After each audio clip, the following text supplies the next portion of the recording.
everyone! I know it's been a while since my last uploaded video, but I'm still alive and still drawing somehow. My goal for this revival is to get one video out a month, but also, YouTube is not my main priority, so don't be surprised if I skip a month or two sometimes. I have a full-time job right now and not much time to draw, let alone edit videos, which I hate. Even just trying to make the voiceover fit into the video is super annoying to me, so you're lucky I'm even doing this much, honestly. So now, on to the rest of the video. I wanted to redraw one of the first proper illustrations I ever did, all the way back when I was 11. So like 2008? I'm bad at mental math, guys. I was raising money to go on a trip to Australia, so I drew illustrations and my mom made them into greeting cards. We went to conventions and sold packs of them for like $5, if I'm remembering right. We still have a few dozen packs left in storage at my parents' house, I think. It's kind of funny. Anyway, most of the cards were Christmas or holiday themed, but a few were just general cute drawings. Like this one. I vaguely remember drawing this 13 years ago, but I'm almost certain I took inspiration from the Tinkerbell fairy art books. So I spent hours and hours just staring at the illustrations. I think by that point I was already interested in miniature things, but this just added like a whole extra layer to it. Fairies would make miniature versions of human-sized things with like leaves and twigs and acorn caps. I was obsessed with both the art style and the subject. I wasn't super into fairies themselves, though anything with wings is a good thing in my opinion, but the way their whole world was made of like repurposed lost items and things from nature was really cool to me. But then I didn't actually draw any furniture or everyday items in the drawing, aside from the clothes. I think at that point, I was 11, I just wanted to keep drawing what I was comfortable with back then, because I was frustrated that my drawings weren't as good as what was in the book. So for the redraw, I wanted to keep as much of the original design as I could. The only thing that really changed was the weird headdress thing. I just could not find a way to make that work. I think 11-year-old me was going for a crown, but it looked somewhat culturally appropriative to me now.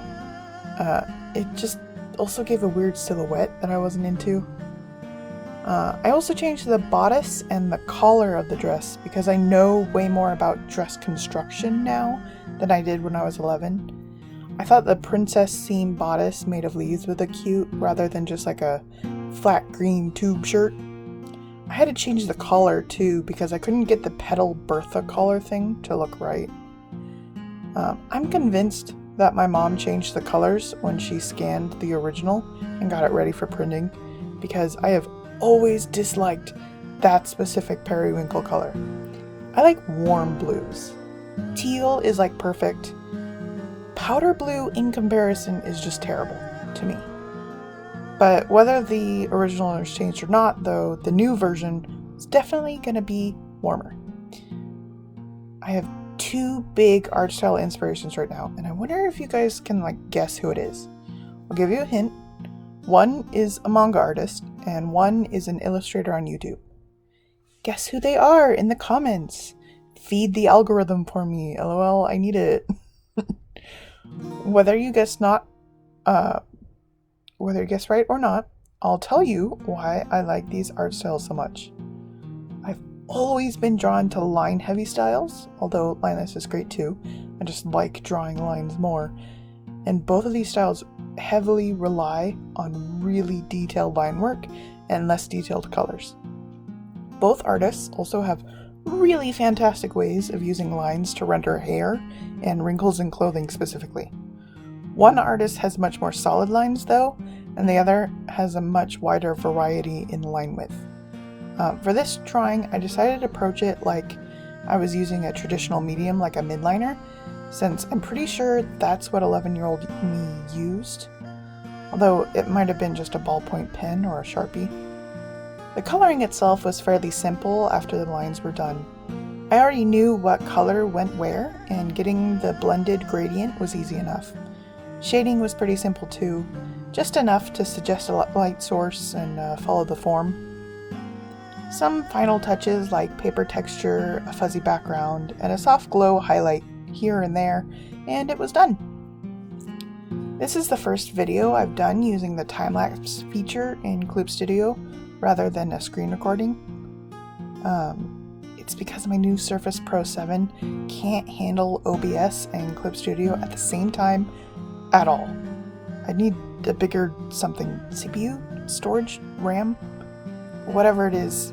For now, a time-lapse version is like all I can give you guys. It's also why I haven't even streamed anything in a while. Well, that and my apartment Wi-Fi is crappy. Sorry. So, what do you think? How's the drawing? How's the video? Let me know what you're thinking, please. And please leave a like and maybe subscribe so that I can make some pocket change from YouTube ad revenue. See ya!